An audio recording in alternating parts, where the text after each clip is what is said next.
TSPSC group 1 prelims come mains సంబంధించినటువంటి geography విభాగంలో మనం ఇప్పుడు భారతదేశ భౌగోళిక స్వరూపాలలోని వివిధ భూభాగాల గురించి చర్చించుకుంటున్నాం. గడిచిన సెషన్స్లో హిమాలయాల గురించి పూర్తిగా చర్చించుకోవడం జరిగింది. ఇప్పుడు రెండవ విభాగమైనటువంటి the great plains of northern India లేదా ఉత్తర భారతదేశ మైదానాల గురించి చర్చిస్తున్నాం.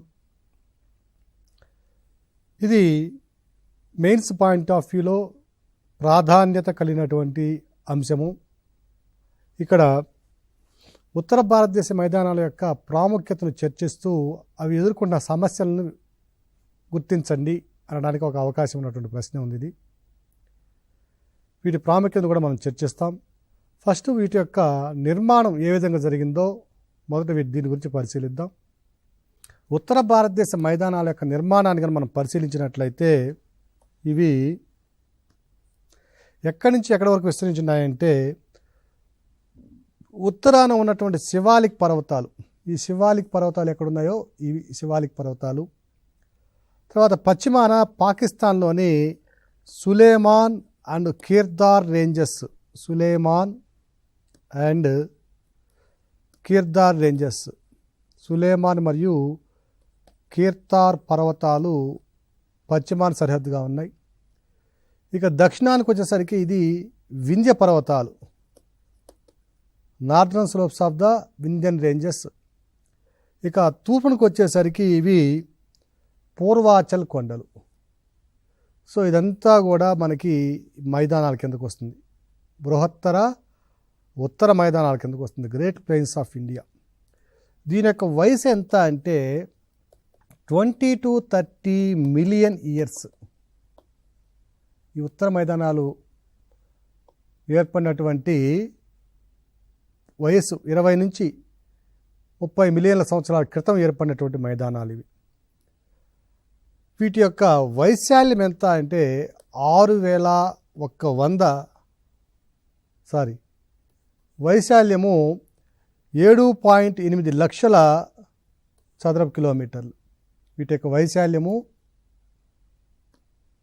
7.8 లక్షల చదరపు కిలోమీటర్లు వీటి యొక్క వైశాల్యం.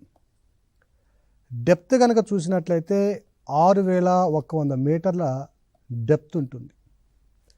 మరి ఇంత డెప్త్ ఏ విధంగా ఏర్పడింది అని కనుక మనం పరిశీలించినట్లయితే హిమాలయ పర్వతాలు ఆవిర్భవించే సమయంలో ఇక్కడ ఉన్నటువంటి టెథిస్ సముద్రం ఏదైతే ఉందో ఈ టెథిస్ సముద్రంలో ఉన్నటువంటి నిక్షేపాలన్నీ కూడా convergence of the plate boundaries వల్ల, పలకల అభిసరణ చెందడం వల్ల, వలీకరణ ప్రక్రియ ఫోల్డింగ్ ప్రాసెస్ ద్వారా పైకి లేపబడినాయని చెప్పాం. అంటే ఇక్కడ ఉన్నటువంటి టెథిస్ సముద్రంలో పూర్తిగా హిమాలయ పర్వతాలుగా పైకి ఆవిర్భవించలేదు, కొంత మిగిలిపోయింది. ఇదంతా కూడా మిగిలిపోయిన ప్రాంతం. ఇప్పుడు మరలా అదే హిమాలయాల నుంచి ఇటువైపు నుంచి వచ్చే నదులన్నీ కూడా మరలా తీసుకుని వచ్చి అదే ఇంతకుముందు ఏదైతే పైకి లేపబడిందో whatever the uplifted material from the Tethys Himalayas, Tethys seas, again it has been eroded by the streams and again going to be deposited in the remnant Tethys sea. మిగిలి ఉన్నటువంటి టెథిస్ సముద్రంలో దీన్ని మనం డిపాజిట్ చేస్తున్నాం. So ఫలితంగా ఢిల్లీ మరియు ఉత్తరప్రదేశ్ ఈ ప్రాంతాల్లో దీని యొక్క లోతు ఎంత ఉంటుందంటే థిక్నెస్ 6,100 మీటర్ల వరకు ఉంటుంది. అందువలనే ఢిల్లీలో 5 స్టోరీ బిల్డింగ్స్కి చాలా ప్రాంతాల్లో అనుమతి ఉండదు. ఎందువల్లంటే చాలా వీక్ సాయిల్, ఇది అంతా కూడా ఫెర్టైల్ సాయిల్. దిగువకు వచ్చేసరికి ఇట్లా ఆగ్నేయంకి వచ్చేసరికి దాని యొక్క థిక్నెస్ అనేది తగ్గుతూ వస్తుంది. ఇక యావరేజ్ విడ్త్ కనుక చూసినట్లయితే 350 కిలోమీటర్లు ఉంటుందండి. ఇక్కడ పశ్చిమాన గరిష్టంగా 350 కిలోమీటర్లు, తూర్పుకు వచ్చేసరికి ఒక 150 కిలోమీటర్ల వరకు విస్తరించి ఉంటుంది. 150 కిలోమీటర్లు. So thickness varies from 350 kilometers in the west and up to 150 kilometers in the east. అలాగే దీని మొత్తం పొడవు కనుక చూసినట్లయితే 3200 కిలోమీటర్ల పొడవు ఉందండి. ఎక్కడి నుంచి అంటే ఇక్కడ ఉన్నటువంటి సింధు నది, ఇక్కడ ఉన్నటువంటి బ్రహ్మపుత్ర నది, ఈ రెండు నదుల మధ్య దీని యొక్క పొడవు 3200 కిలోమీటర్లు ఉంటే అందులో భారతదేశంలో 2400 కిలోమీటర్ల పొడవు ఉందండి. ఇంత పెద్ద పొడవైనటువంటి మైదానము, ఇంత సారవంతమైనటువంటి మైదానము ప్రపంచంలో భూగోళం మీద ఏ దేశంలో వెతికినా కనిపించదు. It is the largest aggradational plain of India. The plain formed due to the depositional activity. Plain formed due to the accumulation of sediments like gravel, rock deposits, alluvium by the rivers into the Tethys Sea. So ఆ నదులు ఏవైతే వస్తున్నాయో ఆ నదులు తీసుకురాబడిన gravel కావచ్చు, చిన్న చిన్న రాళ్ళు కావచ్చు, గులక కావచ్చు, మన్ను కావచ్చు, చనిపోయిన జంతువులు కావచ్చు, చనిపోయినటువంటి మొక్కలు కావచ్చు, ఇవన్నిటిని కూడా తీసుకొని వచ్చి దీంట్లో డిపాజిట్ చేయడం వల్ల ఏర్పడినటువంటి మైదానం. ఇంకొక విషయం ఏమిటంటే ఈ మైదానము ఇక్కడితో ఆగిపోలేదండి. ఎక్కడైతే గంగా నది దిగి వచ్చి హుబ్లీ దగ్గర కలకత్తా దిగువన బే ఆఫ్ బెంగాల్లో కలుస్తుందో ఈ మైదానము ఇంకింత పొడవు సముద్రంలో కూడా విస్తరించి ఉంది. So that is the greatness of Ganga Brahmaputra plain. So ఈ మైదానాన్ని మొత్తాన్ని కలిపి ఏమంటున్నామంటే సింధు గంగా బ్రహ్మపుత్ర మైదానం అంటున్నాం. ఈ మొత్తం మైదానాన్ని కలిపి సింధు గంగా బ్రహ్మపుత్ర ప్లెయిన్, బ్రహ్మపుత్ర మైదానం, ఇండో గ్యాంజెటిక్ బ్రహ్మపుత్ర ప్లెయిన్ అంటున్నాం. ఇండో గ్యాంజెటిక్ బ్రహ్మపుత్ర ప్లెయిన్ అంటున్నాం. సో ఈ ప్లెయిన్లో ఉన్నటువంటి అంశాలను కనుక మనం చూసినట్లయితే ఇక్కడ గంగా నది 2 నదులుగా జన్మిస్తుందండి. వెస్టర్న్ పార్ట్లో ఉన్నదాన్నేమో భాగీరథి అంటాం. ఈ భాగీరథి, దీన్ని అలక్నంద అంటాం ముందు ప్రాంతంలో. ఇంతకుముందు క్లాసులో మనం చెప్పుకొని ఉన్నాం. కుమైన్ హిమాలయాస్లో పశ్చిమ భాగమైనటువంటి గర్వాల్ హిమాలయాస్లో గంగా, దాని యొక్క ఉపనది బ్రహ్మపుత్ర 2 కూడా జన్మిస్తాయని చెప్పాం. సో అలాగే ఇటువైపు నుంచి వచ్చేటటువంటి నది సింధు నది, దీని యొక్క ఉపనదులు ఉన్నాయి. మరలా ముందు చూసినాం. ఇండస్సు, జిలము, చినాబు, రావి, బియాస్, సట్లెజ్. ఓకే. సో ఈ ప్రాంతం నుంచి వచ్చేటువంటి ఈ నదులు, అలాగే ఇక్కడి నుంచి బ్రహ్మపుత్ర నది వస్తుంది. ఈ బ్రహ్మపుత్ర నది, దీని యొక్క ఉపనదులు, ఇవన్నీ కూడా ఒక 20 నుంచి 30 మిలియన్ల సంవత్సరాల పాటు డిపాజిట్ చేసినటువంటి ప్రాంతం. ఇది అవక్షేపణ చెందించిన ప్రాంతం. అందువల్లనే ఇట్ ఈస్ ద అగ్రిడేషనల్ ప్లెయిన్ అంటున్నాం. నిర్మించబడినటువంటి మైదానం ఇది. ఎవరు నిర్మించారంటే గంగా, సింధు, బ్రహ్మపుత్ర నదులు, దాని యొక్క ఉపనదులు నిర్మించిన మైదానం. ఫెర్టిలిటీ అంటే సారవంతాన్ని మనం పరిశీలించినట్లయితే ప్రపంచంలో ఇంతకంటే సారవంతమైన మైదానం ఇంకొకటి లేదు. సో ఈ మైదానం యొక్క భౌగోళికంగా ఉన్నటువంటి వివిధ ధర్మాలను కనుక మనం పరిశీలించినట్లయితే, వివిధ లక్షణాలు కనుక మనం పరిశీలించినట్లయితే దాన్ని జియోమార్ఫాలజీ ఆఫ్ ద ప్లెయిన్స్ అంటాం. ఈ జియోమార్ఫాలజీని కనుక మనం చూసినట్లయితే వీటిలో మొదటి విభాగం వచ్చి బాబర్ అంటాం, రెండవది ఖాదర్, ఇలా రకరకాలు ఉన్నాయి. మొదట బాబర్ని గురించి చర్చిద్దాం. ఈ బాబర్ని గురించి చర్చించినప్పుడు మనం ఏం చేస్తామంటే, ఇక్కడ చూడండి, భాగీరథి, అలక్నంద కలిసి గంగా నదిగా తమ ప్రయాణాన్ని కొనసాగిస్తున్నాయి. ఈ భాగీరథి అలక్నంద కలిసి హిమాలయ పర్వత పాదాల వెంబడి ప్రయాణించి శివాలిక్ పర్వతాలను దిగి ఆ శివాలిక్ పర్వత పాదాల వెంబడి ప్రయాణిస్తూ ఒక 120 నుంచి 150 కిలోమీటర్లు ప్రయాణిస్తాయండి ఇవి. ఈ ప్రయాణించే క్రమంలో ఈ ప్రాంతం ఏదైతే ఉందో ఈ ప్రాంతం ఇక్కడ పైన నుంచి తీసుకురాబడినటువంటి నది పర్వత పాదాల నుంచి కానివ్వండి పర్వతాల నుంచి కానీ తీసుకురాబడినటువంటి గ్రావెలు అన్అసార్టెడ్ సెటిమెంట్సు అంటే గులకరాళ్ళు రాళ్ళు చనిపోయినటువంటి జంతు కళేబరాలు మొక్కలు విరిగిపోయినటువంటి కొమ్మలు ఇవన్నీ కూడా తీసుకొచ్చి ఇక్కడ డిపాజిట్ చేస్తాయి. ఫలితంగా ఇది ఇలాంటి భూస్వరూపాన్ని సంతరించుకుంటుంది. అంటే ఇక్కడ శాండ్ కానీ లేదంటే మరొక సున్నని మెత్తని మట్టి కానివ్వండి ఇలాంటివి ఉండదు. సో ఇలా వచ్చిన గంగా ఈ నదిలో ఈ నీళ్ళలోకి ప్రవేశించగానే ఉత్తరాఖండ్ ఎగువ ఉత్తరాఖండ్ ప్రాంతంలో ఉంటుంది. ఇది ఉత్తరాఖండ్ తర్వాత దాదాపుగా సగం ఉత్తరాఖండ్ వరకు ఋషికేశ్ వరకు ఉంటుంది. ఇది ఈ విధంగా ప్రయాణించినటువంటి గంగా ఈ డిపాజిట్స్ ఏవైతే ఉన్నాయో రాళ్ళు కానివ్వండి రప్పలు కానివ్వండి ఏవైతే ఉన్నాయో ఇక్కడ ప్రయాణించిన తర్వాత ఇక్కడ అంతర్ధానం అయిపోయింది. ఎందువల్లంటే వాటర్ అంతా కూడా ఈ రాళ్ళ మధ్యలో ప్రయాణిస్తుంది. పైకి నది కనిపించదు. సో ఈ ప్రాంతాన్ని ఏమంటామంటే బాబర్ ప్రాంతం అంటాం. The stream disappears in the Bhabar region because of the porosity of the area and also marked by a dry river course. ఇక్కడ నది ఉన్నట్టు అనిపించదండి, కానీ చాలా నీటి పరిమాణం ఉంటుంది. ఇక్కడ నది అంతర్వాహినిలా ప్రవహిస్తుంది కదా. సో గ్రౌండ్ స్ట్రీమ్ అంతర్వాహినిలాగా ప్రవహిస్తుంది.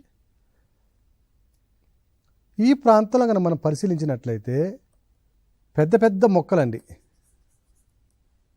పెద్ద మొక్కలు, కానీ మొక్కకి చాలా దూరం ఉంటుంది. అంటే అటవీ సాంద్రత చాలా తక్కువగా ఉంటుంది. లాంగ్ రూట్స్ చాలా పొడవైన వేళ్ళు కలిగినటువంటి ఎత్తైన మొక్కలు పెరుగుతాయి. ఇక్కడ దట్టమైన అడవి ఉండకపోవడానికి కారణం ఏమిటంటే ఇక్కడ నేలలో కావలసినటువంటి మన్ను లేకపోవడం ప్రధాన కారణం.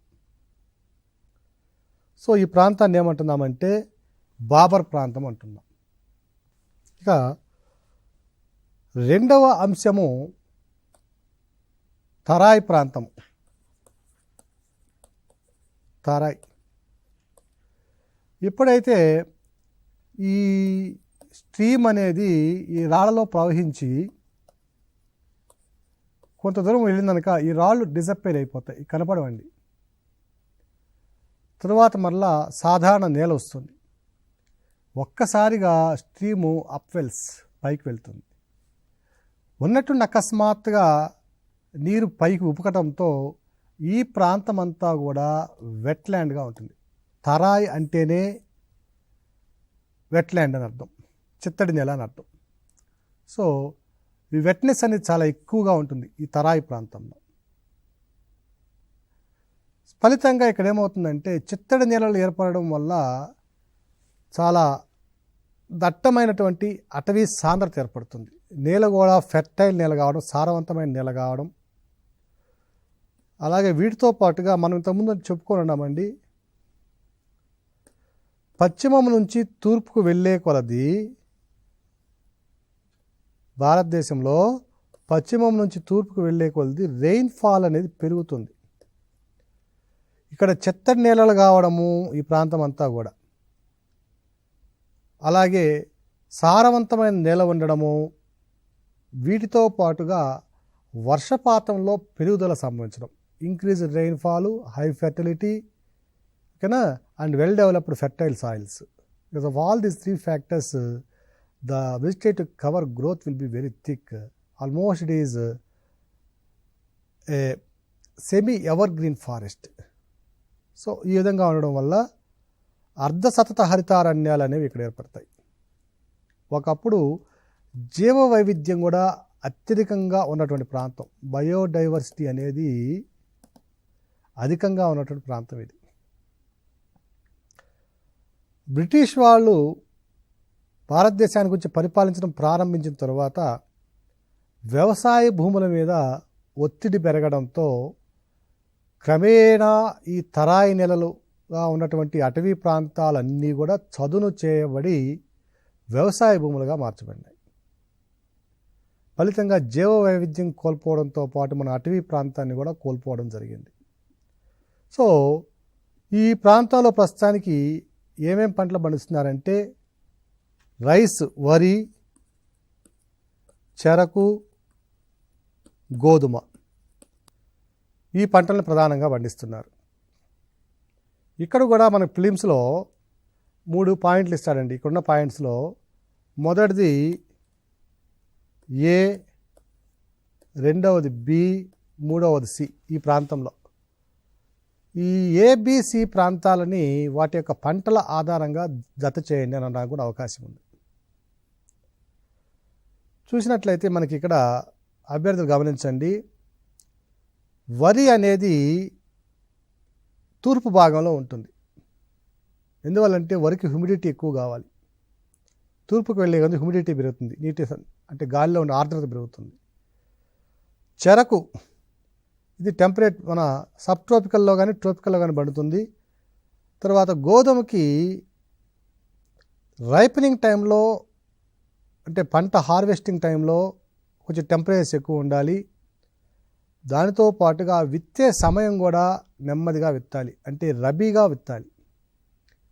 గోధుమని విత్తాలి అంటే at the time of sowing the temperature will be minimum and at the time of harvesting the temperature will be maximum.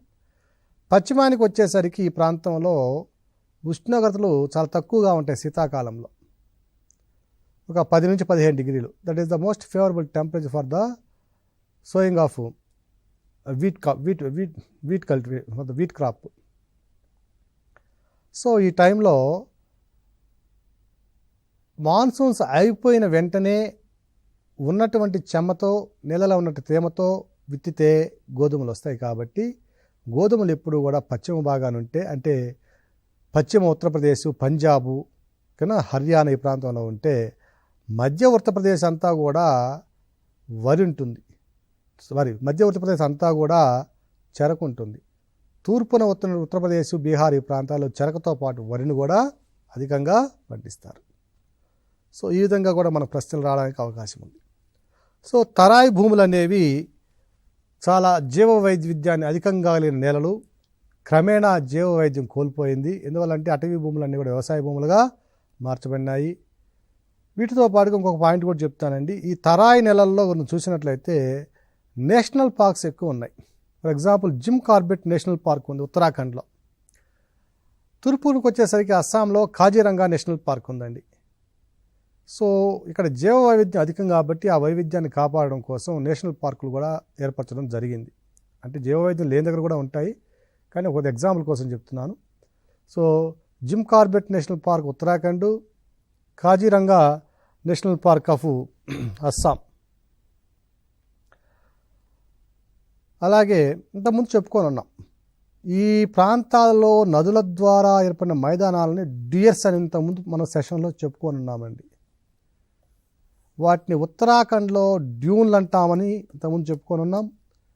తూర్పు ప్రాంతంలో బ్రహ్మపుత్ర, దాని ఉపనదులు ఉన్నటువంటి అస్సాము ఈ ప్రాంతంలో వాటిని డ్యూయర్స్ అని చెప్పుకొని ఉంటాం.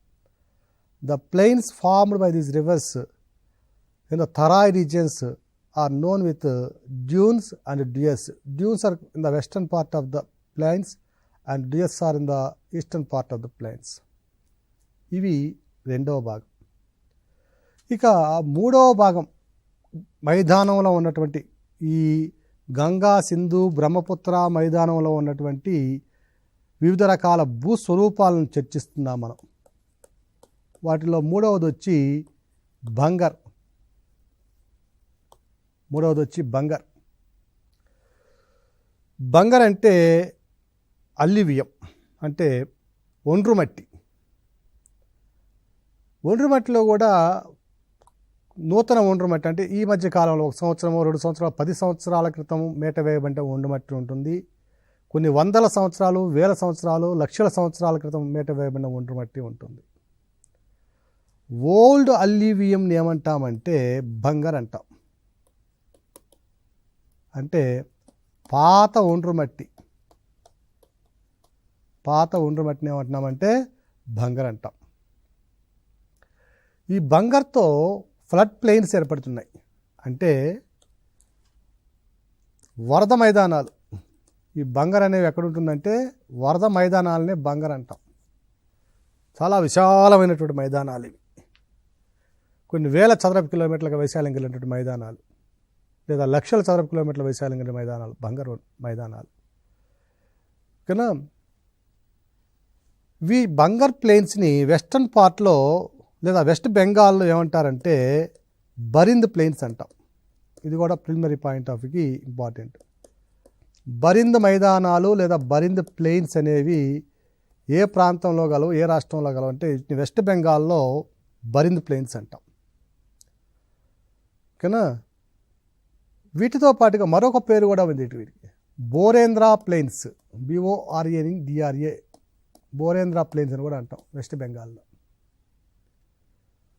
సో ఓల్డ్ అల్యూవియం అంటే పాత ఒండ్రు మట్టి ద్వారా ఏర్పడినటువంటి మైదానాలు, ఈ నేలలను ఏమంటున్నామంటే బంగర్ అంటున్నాం. ఈ బంగర్ ద్వారా ఏర్పడినటువంటి వరద మైదానాలు చాలా సారవంతమైనటువంటి మైదానాలు.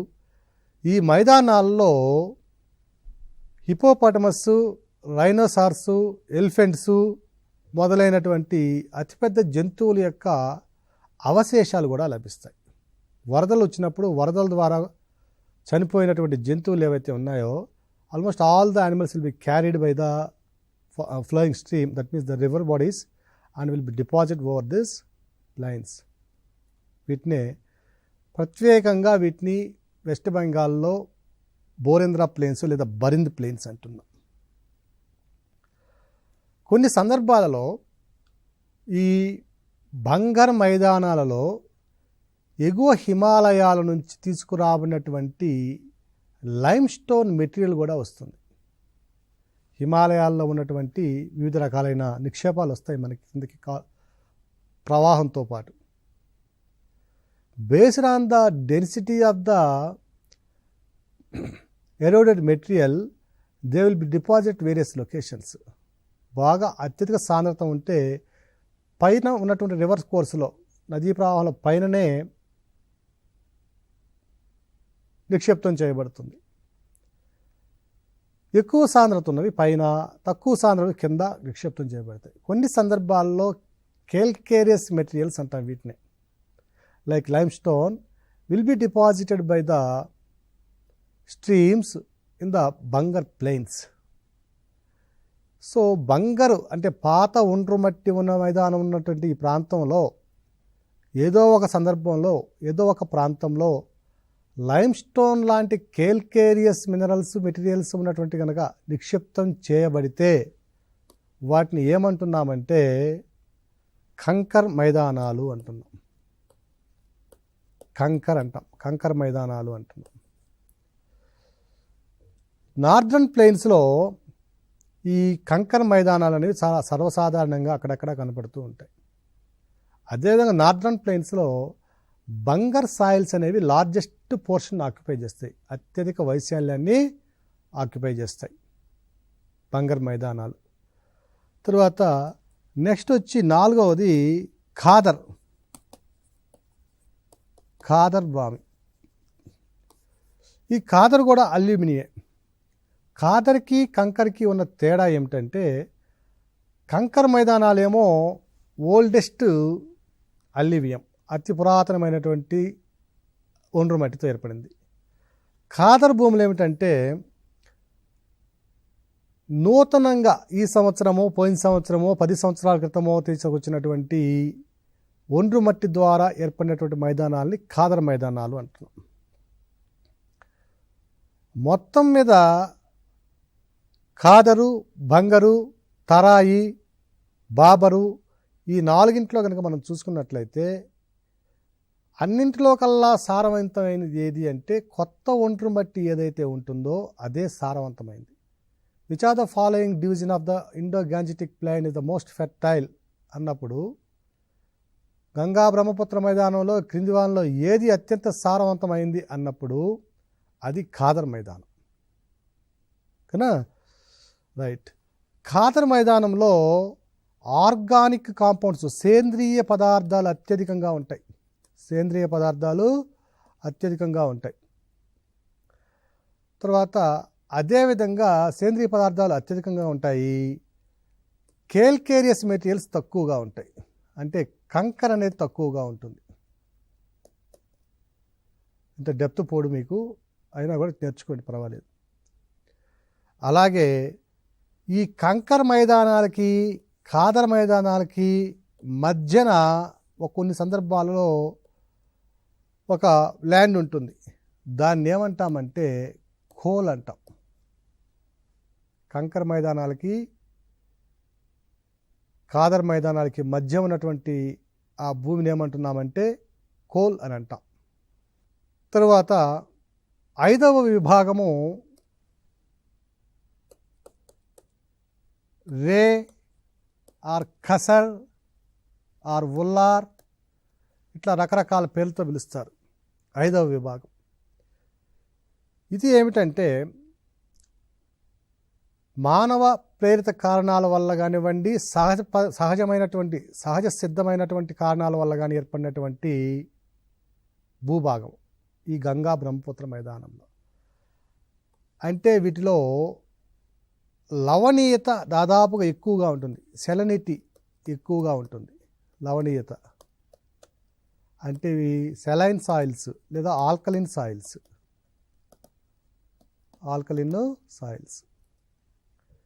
దీనికి గల కారణం ఏమిటంటే మనం ఇప్పుడు తరాయి నేలలు చూసాం. తరాయి నేలలో చిత్తడి నేలలు.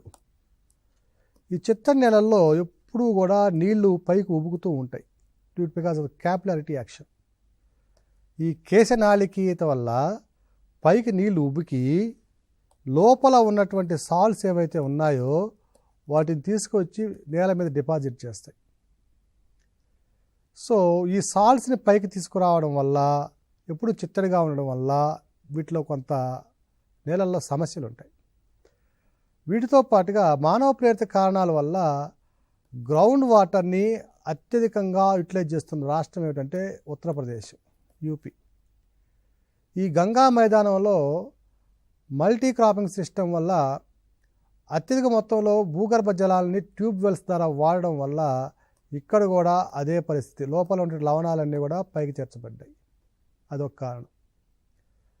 అధిక మొత్తంలో ఫెర్టిలైజర్స్ యూజ్ చేయడం గ్రీన్ రెవల్యూషన్లో భాగంగా. ఈ ఫెర్టిలైజర్స్ యూజ్ చేస్తే అవి పూర్తి స్థాయిలో ఉపయోగింపబడక కొంత మిగిలిపోతున్నాయి. దీనివల్ల ఈ అన్ని కారణాల వల్ల ఈ నేలలు ఏమవుతుంటే కొన్ని ప్రాంతాలలో లవణీయ నేలలు ఆల్కలైన్ లేదా సెలైన్ సాయిల్స్గా మారిపోయాయి.